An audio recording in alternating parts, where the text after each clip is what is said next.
ఏపీలో నియోజకవర్గాల పునర్విభజన ప్రస్తుతం 175 అసెంబ్లీ స్థానాలు 25 ఎంపీ సీట్లున్నాయి. ఇక మరో 50 అసెంబ్లీ సీట్లు పెరిగే అవకాశాలు కనిపిస్తున్నాయి. 225 అసెంబ్లీ స్థానాలకు వచ్చే అవకాశం అయితే కనిపిస్తోంది. ఇక పార్లమెంట్ స్థానాలు పెరిగే అవకాశాలున్నాయి. 6 నుంచి 7 ఎంపీ సీట్లు పెరిగే అవకాశం కనిపిస్తోంది. ఇక నియోజకవర్గాల పునర్విభజనకు కేంద్రం సుముఖం తెలిపింది. ఇక బీహార్లో ఎన్డీఏ విజయం సాధించడంతో బీజేపీలో ఊపందుకుంది. దేశంలో ఎన్డీఏకు అనుకూల వాతావరణం కనిపిస్తోంది. ఇప్పటి వరకు దేశంలో జరగని జనగణన ఇక చివరిసారిగా 2011లో జరిగింది జనగణన. ఇక 2021లో కరోనా ఎఫెక్ట్ తో జనగణన వాయిదా పడింది. జనగణన లేకుండా నియోజకవర్గాల పునర్విభజన చేసే అంశం కేంద్రం పరిశీలిస్తోంది. ఇక ఇదే అంశంపై పూర్తి సమాచారం మా ప్రతినిధి కిరణ్ అందిస్తారు. చెప్పండి కిరణ్, ఇప్పుడు ఏదైతే ఏపీలో నియోజకవర్గాల పునర్విభజన ఉందో దీనిపై మీ దగ్గర ఉన్న సమాచారం ఏంటి? అమూల్య, ఏదైతే కేంద్రంలో బీజేపీ, టీడీపీ, జనసేన అలయన్స్ కలిసింది, ఏదైతే ఆంధ్రప్రదేశ్ లో 2014 నుంచి 2014 ఎన్నికల తర్వాత ఏదైతే నియోజకవర్గాల పునర్విభజన జరుగుతుంది అంటూ ప్రతిసారి చర్చకు వస్తుంది. 2014లో అధికారంలోకి వచ్చిన బీజేపీ అంతకుముందు ఏదైతే రాష్ట్ర విభజన జరిగిన నేపథ్యంలో ఏదైతే ఆంధ్రాలో 175 నియోజకవర్గాల నుంచి 225 నియోజకవర్గాలకు పెంచాలంటూ ఏదైతే రాష్ట్రాల పునర్విభజన చట్టంలోనే పెట్టారు. అయితే తర్వాత జరిగిన పరిణామాలతో ఆ సీట్లు పెరిగిన పరిస్థితి కనపడడం లేదు. ఇప్పుడు ఏదైతే 2021లో జరగాల్సిన సెన్సస్ జనగణన జరగకపోవడం, కరోనా రావడంతో ఆ జనగణన వాయిదా పడింది. 2021లో జరగాల్సిన జనగణన వాయిదా పడడంతో ఈ నియోజకవర్గాల పునర్విభజన కూడా పూర్తిగా వాయిదా పడిందని ప్రచారం జరిగింది. అయితే ఇప్పుడు అందుతున్న సమాచారం ప్రకారం ఏపీలో ఏదైతే 175 నియోజకవర్గాల నుంచి 225 నియోజకవర్గాలకు పెంచడానికి కేంద్రం సుముఖంగా ఉందని సమాచారం వినిపిస్తుంది.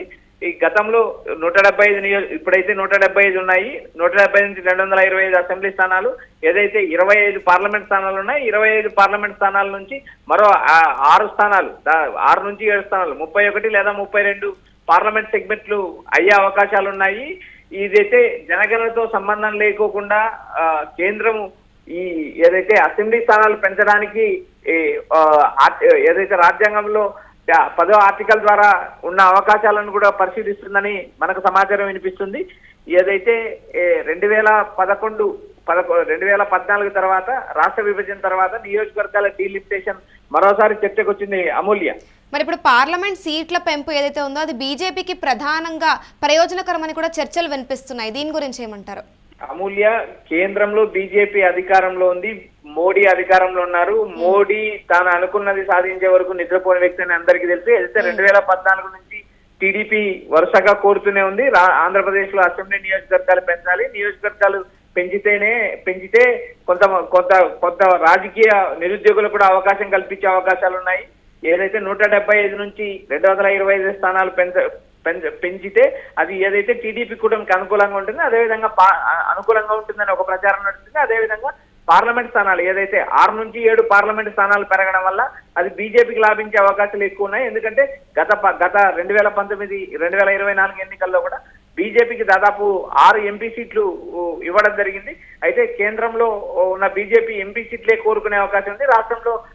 రాష్ట్రంలో అధికారం కావడానికి చంద్రబాబు నాయుడు అసెంబ్లీ సీట్లు పెంచాలని కోరుకోవడం జరుగుతుంది. ఇక్కడ ఏదైతే ఉందో పార్లమెంట్ సీట్లు పెరగడం వల్ల అది ఎన్డీఏకి అనుకూలించే అంశము. ఎందుకంటే బీహార్ లో బీజేపీ సాధించిన ఘన విజయంతో బీజేపీ కొత్త ఊపులో ఉంది. దీన్ని పరిగణలోకి తీసుకొని ఏదైతే ఆంధ్రప్రదేశ్ లో అదే దశాబ్దాలుగా 2014 నుంచి పెండింగ్ లో ఉన్న ఈ నియోజకవర్గాలను పెంచుతారని ఒకవైపు ప్రచారం నడుస్తుంది. దీనికి తగ్గట్టు ఏదైతే CM Chandrababu Naidu, deputy CM Pawan Kalyan కూడా విశ్వ ప్రయత్నాలు చేస్తున్నారు. ఏదైతే నియోజకవర్గాల పెంపు వల్ల ఏదైతే అధికార పక్షానికి ఎంతో కొంత లబ్ధి చేకూరుతుందంటే అటు మోడీని ఒప్పించే ప్రయత్నం చేస్తున్నారు. ఇందులో కేంద్ర హోంశాఖ ప్రధాన పాత్ర పోషిస్తుంది. ఇటు నరేంద్ర మోడీ, అటు అమిత్ షా ఒక కీలక నిర్ణయం తీసుకుంటారు, రాబోయే రోజుల్లో కీలక నిర్ణయం తీసుకుంటారని. వచ్చే ఎన్నికలు ఏదైతే 2029 ఎన్నికలు కానీ లేదా ఏదైతే మోడీ భావిస్తున్న 2027 చివరిలో జమిలీ ఎన్నికల ప్రభావంతో కానీ ఆంధ్రప్రదేశ్ లో నియోజకవర్గాలు పెంపే అవకాశం ఉంది. అదైతే జమిలీ ఎన్నికలు దేశవ్యాప్తంగా జరిగే అవకాశాలు ఉన్నాయి. ఎందుకంటే మోడీ తాను అనుకున్న కళ 1 నేషన్ 1 ఎలక్షన్ అనేది ఒక డ్రీమ్ ప్రాజెక్ట్ అయినది. ఆ కోణంలో జమిలీ ఎన్నికలను బేస్ చేసుకొని ఆంధ్రప్రదేశ్ లో ఎన్నికలు ఏదైతే అసెంబ్లీ స్థానాలు ఎంపీ స్థానాలు పెంచే అవకాశాలు ఉన్నాయని స్పష్టంగా వినిపిస్తుంది. జనగణనతో సంబంధం లేకుండా ఏదైతే 2011లో సెన్సెస్ జనాభా లెక్కలు జరిగాయి, తర్వాత 2021లో జనాభా లెక్కలు జరగాల్సి ఉండగా కరోనా రావడంతో దేశవ్యాప్తంగా జనాభా లెక్కలు వాయిదా పడ్డాయి. అయితే 2021లో జరగాల్సిన సెన్సెస్ ఇప్పటికి కూడా జరగలేదు. ఈ సెన్సెస్ కంప్లీట్ కావడానికి మళ్ళీ 3 నుంచి 4 సంవత్సరాలు దాదాపు పట్టే అవకాశాలు ఉన్నాయి. ఇప్పటిలో సెన్సెస్ ద్వారా అసెంబ్లీ నియోజకవర్గాలు పెంచడం సాధ్యం కాదంటూ కేంద్రం ఒక నిర్ణయం తీసుకుందంటూ ఒక ప్రచారం జరుగుతుంది. ఇప్పటికైతే ఏదైతే మనకు అందుతున్న సమాచారం ప్రకారం జమిలీ ఎన్నికల ప్రభావంతోనే ఆంధ్రప్రదేశ్ లో అసెంబ్లీ సీట్లను పెంచే అవకాశాలు ఉన్నాయంటూ స్పష్టంగా సమాచారం వినిపిస్తుంది. అమూల్య, మరి ఇప్పుడు ఈ కొత్త 50 అసెంబ్లీ సీట్లు ఏవైతే ఉన్నాయో అవి ఏ ప్రాంతాల్లో ఏర్పడే అవకాశాలు ఉన్నాయంటారు? అమూల్య, ఏదైతే రాయలసీమ జిల్లాల్లో కూడా రాయలసీమ, ఉత్తరాంధ్ర, ఏదైతే కృష్ణా గుంటూరు, తర్వాత ఈస్ట్ వెస్ట్ గోదావరి, ఇటు ప్రకాశం నెల్లూరు జిల్లాల్లో ఆయా జిల్లాల్లో జనాభాను బట్టి లేదా 2 లేదా 3 అసెంబ్లీ స్థానాలు ఒక్కొక్క చోట పెరిగే అవకాశం ఉంది.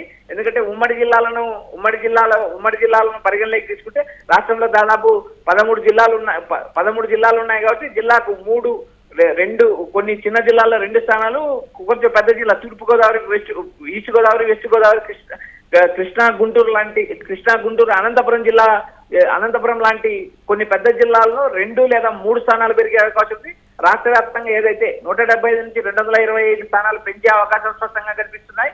ఏదైతే 50 అసెంబ్లీ స్థానాలు, 6 నుంచి 7 పార్లమెంట్ స్థానాలు, ఏదైతే జనగణనతో నిమిత్తం లేకోకుండా అసెంబ్లీ పార్లమెంట్ సీట్లు పెంచడానికి బీజేపీ ప్రయత్నం చేస్తుందంటూ మనకు సమాచారం వినిపిస్తుంది. ఒక్కొక్క జిల్లాలో ఏదైతే చిన్న జిల్లాల్లో 2 స్థానాలు లేదా పెద్ద జిల్లాలో 3 అసెంబ్లీ స్థానాలు, ఉన్న స్థానాలకు మరో అదనంగా 2 లేదా 3 స్థానాలు పెరిగే అవకాశాలు ఉన్నాయని మనకు సమాచారం వినిపిస్తుంది. అమూల్య, మరి ఇప్పుడు ఏదైతే ఈ అసెంబ్లీ స్థానాలు 175 నుంచి 225 వరకు పెరుగుతున్నాయో వీటి వల్ల ఎవరు లాభం పొందే అవకాశాలు కనిపిస్తున్నాయి మరియు ఎవరు నష్టపోయే అవకాశాలు కనిపిస్తున్నాయి అంటారు? అమూల్య, గతంలో జరిగిన నియోజకవర్గాల పునర్విభజన పరిశీలించినప్పుడు 2009 ఎన్నికల ముందు 2008లో నియోజకవర్గాల డీలిమిటేషన్ జరిగింది. అప్పుడు ఉన్న ప్రభుత్వాలు ఏదైతే అప్పుడు కేంద్రంలో ఉన్న కాంగ్రెస్ కానీ తర్వాత ఆంధ్రప్రదేశ్ లో అధికారంలో ఉన్న కాంగ్రెస్ కూడా లాభపడింది. అయితే ప్రతిసారి అధికార కూటమికి లబ్ధి చేకూరుతుందని కూడా మనం చెప్పలేని పరిస్థితి. ఎందుకంటే ఎన్నికల్లో గెలుపోటములు ప్రభావితం చేసేది ప్రజలు కాబట్టి అంతిమంగా ప్రజల నిర్ణయం,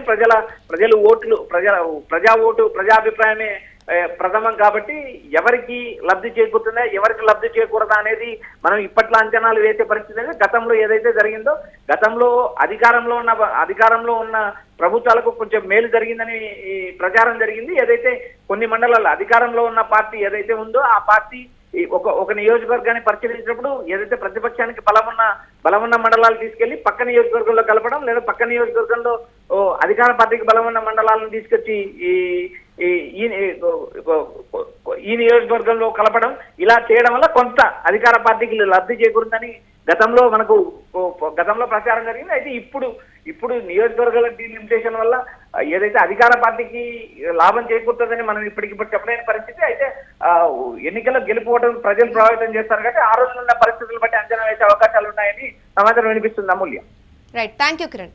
చూసుకుంటే ఏపీలో నియోజకవర్గాల పునర్విభజన జరగనుంది. ఇక ప్రస్తుతం 175 అసెంబ్లీ స్థానాలకు గాను 25 ఎంపీ సీట్లు అయితే ఉన్నాయి. ఇక మరో 50 అసెంబ్లీ సీట్లు పెరిగే అవకాశాలు కూడా కనిపిస్తున్నాయి. 225 అసెంబ్లీ స్థానాలకు వచ్చే అవకాశం అయితే కనిపిస్తుంది. ఇక పార్లమెంట్ స్థానాలు కూడా పెరిగే అవకాశం ఉంది. 6 నుంచి 7 ఎంపీ సీట్లు పెరిగే అవకాశం ఉంది. ఇక నియోజకవర్గాల పునర్విభజనకు కేంద్రం అయితే సుముఖం చూపుతుంది. ఇక బీహార్లో ఎన్డీఏ విజయం సాధించడంతో బీజేపీలో ఊపందుకుంది. ఇక దేశంలో ఎన్డీఏకు అనుకూల వాతావరణం అయితే నెలకొంది. ఇప్పటి వరకు కూడా దేశంలో జరిగింది జనగణన. ఇక చివరిసారిగా 2011లో జరిగింది జనగణన. ఇక 2021లో కూడా కరోనా ఎఫెక్ట్ తో జనగణన వాయిదా పడింది. ఇక జనగణన లేకుండా కూడా నియోజకవర్గాలు జరుగుతున్నాయి. ఇక పునర్విభజన చేసే అంశం కూడా పరిశీలిస్తోంది కేంద్రం. పార్లమెంట్ సీట్లు పెరిగితే గనక బీజేపీకి అనుకూలం అంటూ కూడా చర్చ నడుస్తోంది.